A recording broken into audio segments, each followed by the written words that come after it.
Where are you giving away your personal power? You know, for years I felt victimized by circumstances, by others, by life itself. I was so focused on attuning to others' needs, leaving my own knowing, my truth, my heart and soul behind. And my clients also know this very well.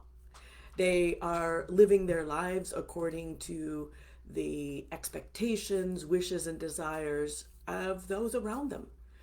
Not because they want to consciously, but because it's familiar and safe.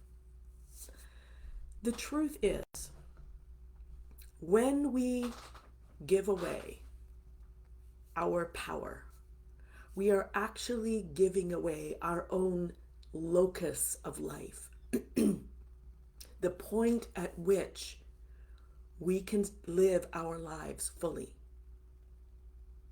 our own birthright to live this one unique life that has been gifted to each of us.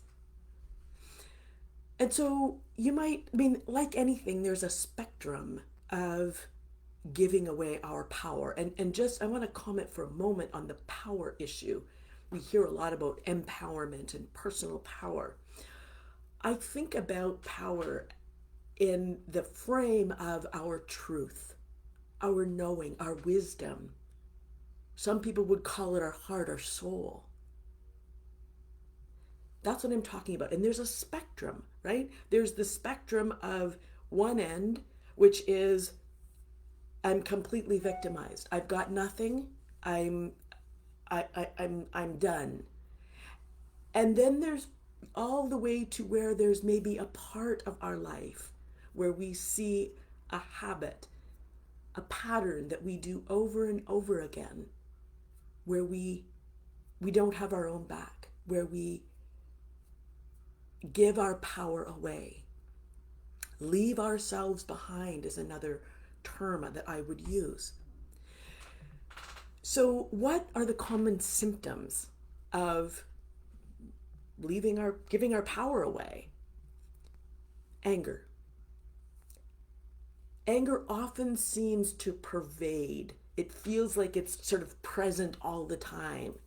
They'll say, I get pissed off. It's something that's so simple. Why does that happen? Even though you don't like it, and even though you try to keep it in the background and you try to talk yourself out of it, there's this flavor of anger in the background. Common symptom. Controlling behavior. Creating backup plans for your backup plans. Anybody? Trying to keep life under control. You feel exhausted.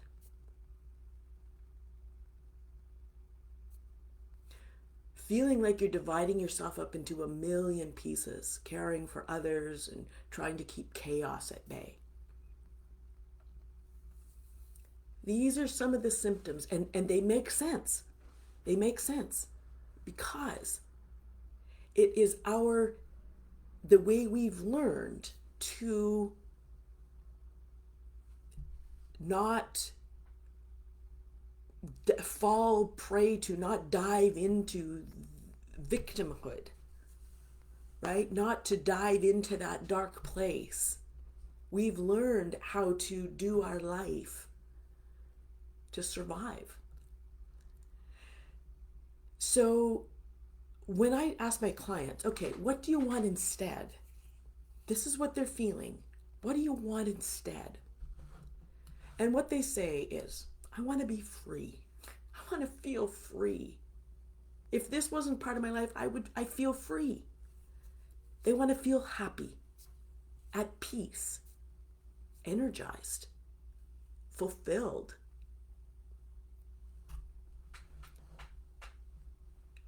Understandably, because all of these are experiences when we give away and we leave ourselves behind. We don't have our own back. We don't live into our dreams and desires. That happens because we are trying to fit in somewhere else because not fitting in, there's a risk. And so we've learned that this is how we can get through life. But the thing in the background that is continuing to nudge us is ourselves. It's like, hey, I'm here. Listen to me. Hey, that's not my dream. Hey, this doesn't feel good. So we get pissed off. We try to control things in our life so that we don't have to feel this way. It's exhausting to live this way. You're attempting to keep a handle on all the things in your life. Totally understandable. So the thing is how do we reclaim our life? How do you reclaim this part of yourself to actually live empowered as your true self? The key thing is to reconnect with your truth. Learning how to reconnect.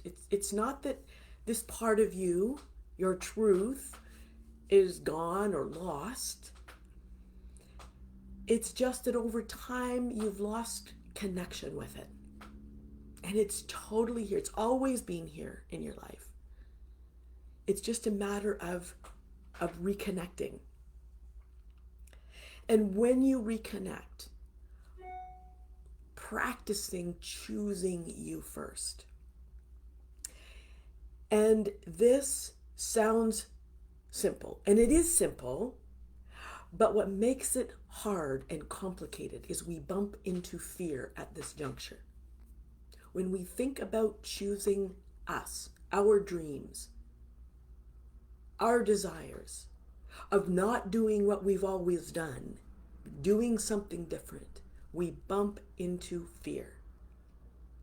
And fear has us shrink back into the place that we've continued to live always. The old patterns. This is this stuckness. So our understandable and human response to fear is to back away.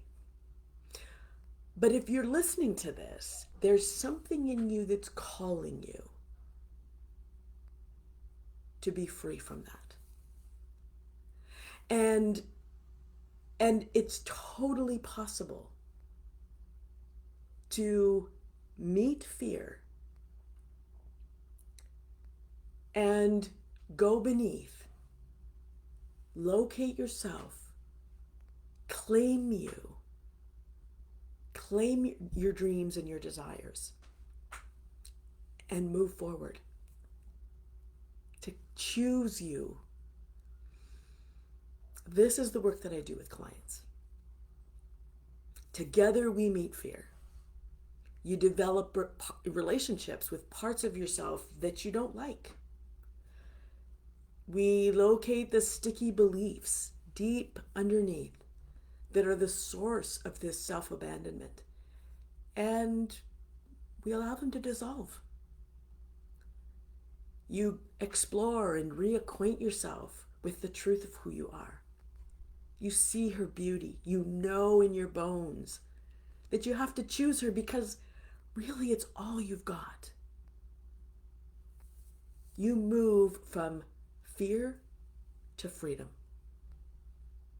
Alive, happy, at ease in your own skin.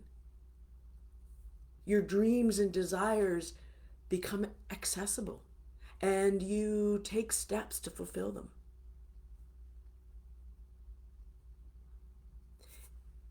If you are a woman leader, woman entrepreneur with big dreams, and yet you keep bumping into a gritty place that keeps you stuck, or perhaps you're just tired of rushing about in survival mode, then let's talk. Let's chat. I've got a few coaching spots to get you started right away. So let's chat together, and I will put the link in the comments, and we'll see if working together is a fit for you. All right. Hope you have a beautiful day.